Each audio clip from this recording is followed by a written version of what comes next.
to a more granular approach in India, Delhi, I think. Thank you. It's a pleasure to be here and share some experience from South Asia. South Asia is home to about 600 million urban population and has 5 of the world's largest cities: Mumbai, Delhi, Kolkata, Dhaka and Karachi.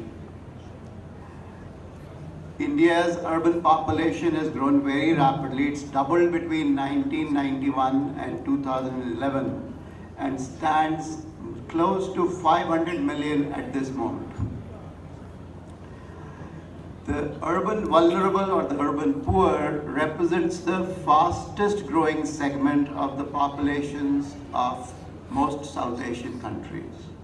Probably Nepal is the least urbanized among the South Asian countries. Bangladesh is the most urbanized. I will now share 3 lessons which we have learned from practice and 1 recommendation. The first lesson is that if there are empowered slum women, they can promote education of girls and boys, which is what Eileen was also referring to, and Muma was also referring to, the younger age group that needs more and more education and awareness so that they are able to avail these services. They also promote optimal age marriage and childbearing and awareness and accessibility of contraceptive services. The second lesson is that slum women's group members can promote the adoption of family planning practices. Now, why this is different from just promoting access and knowledge is that there is a fairly wide gap between knowledge and usage. So if we omit this little aspect of research, then we will just assume that all those who have knowledge or access, they are all using family planning, but that's not the case. The third lesson that we've learned is, which to some extent addresses the question, the program side of the question of how to find the most needy urban populations, is that spatial mapping of cities, it could be GIS, it could be hand-drawn maps. And why I'm saying both, because if we are looking at the cities in sub-Saharan Africa and Asia, we should not expect municipalities to have GIS savvy workers in their teams. And because I've learned this from first-hand experience in many cities across the world, so I have come to realize that while some of the researchers are more keen to be more accurate, for the urban poor that is of no consequence actually. So it is better to use approaches where we do not produce a barrier between the person who's recommending the approach and the municipal body which has to implement it. Therefore, a hand-drawn spatial map, as used to be drawn by draftsmen, is still drawn by draftsmen in many cities across the world, can be equally helpful. The other type of mapping, which is another lesson linked to mapping, is participatory neighborhood mapping. So participatory neighborhood mapping helps identify specific families where you need input with respect to family planning and reproductive health, as well as other aspects of healthcare. For example, families which have girls aged 14 or 15 years. So here the specific input would be to continue education and postpone marriage, because in South Asia particularly, we still find that many parents wish to marry their girls early because they think it's a sort of a burden and a liability.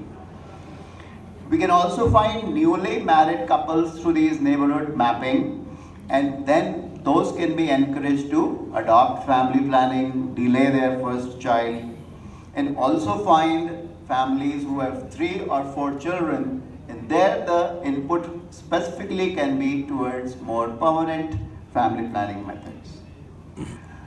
The recommendation that I'll share is that, which is very similar to what Uma was saying, but it's just a little suggestion where, despite the fact that funders might have narrow programs, so if there's a program which is focused on family planning and reproductive health, the entity which is coordinating with the donor should try and broaden the scope of the program, so include family planning and reproductive health, but also include other things. But the donor might still want to call it a family planning and reproductive health program. So that is the tact that needs to be utilized, because donors have their departments and the department heads have those narrow focus areas. So that's the challenge which will remain for a long time, because all donors are big bureaucracies. They will not change in very quick time. So this is a strong suggestion for programmers, researchers, that they utilize those resources so that they can broadly affect the well-being of urban disadvantaged groups. The small point about why I was using the word urban vulnerable or urban disadvantaged is that sometimes in research people go, when you use the word poor, they tend to go by a poverty definition, and then say, for example, in India, they have currently reduced the urban poverty by a new definition to less than 12%. It might actually not be anywhere close to that, but the governments tend to want to show their country as having eliminated poverty. So very soon they will say it is just 2%.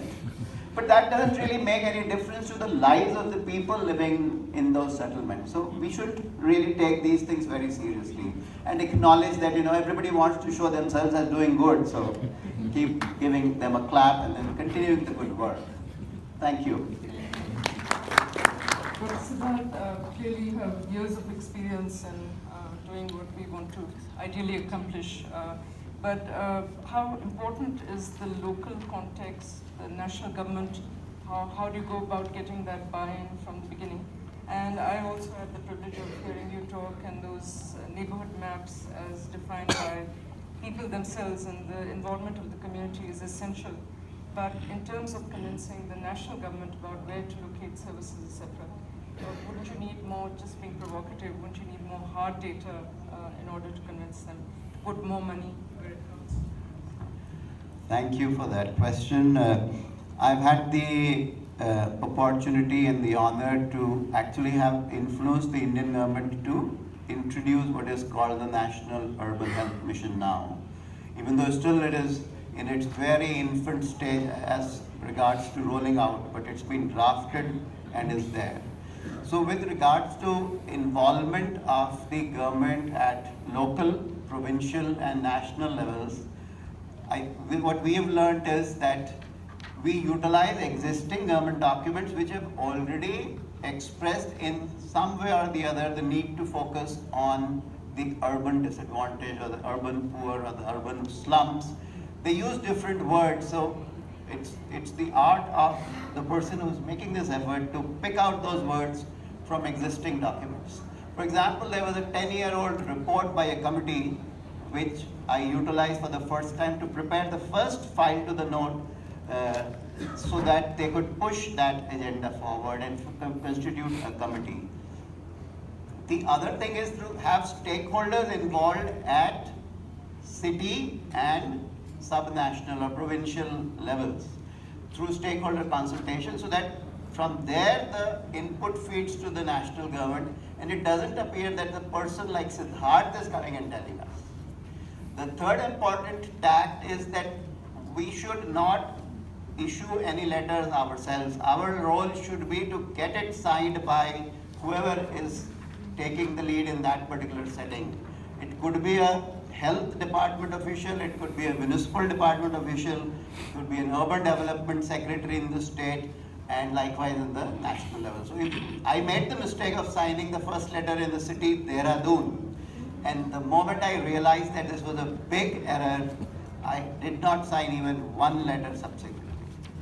because it is their ownership. So I was typing the minutes of the meetings after the meeting, but the minutes were signed by the respective officer.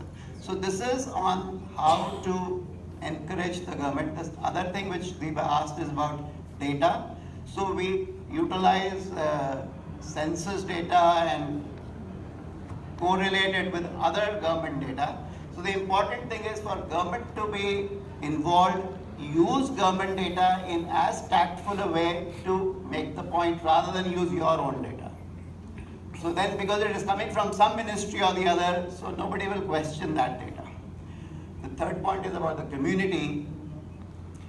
The community has to be heard. So if you go there with a listening approach, then there is a possibility that they will get mobilized. But when we go with a telling approach, today we have come to tell you about family planning. There you create the barrier of you being more knowledgeable and they being passive listeners. That is the big hamartia, as Aristotle said in the ancient times, that we often commit, and that is what has to be taken into account. And slowly, if you continue the listening approach, they will speak and take charge. Once they take charge, then you automatically realize that listening is better than telling. Thank you very much. Words of wisdom here. Now we actually move to a different level and a different challenge, that is of convincing policymakers and also addressing the broader urban development agenda. We've all focused on family planning, and that continues to be our focus, but looking at other aspects of urban welfare. And over to you, Elliot.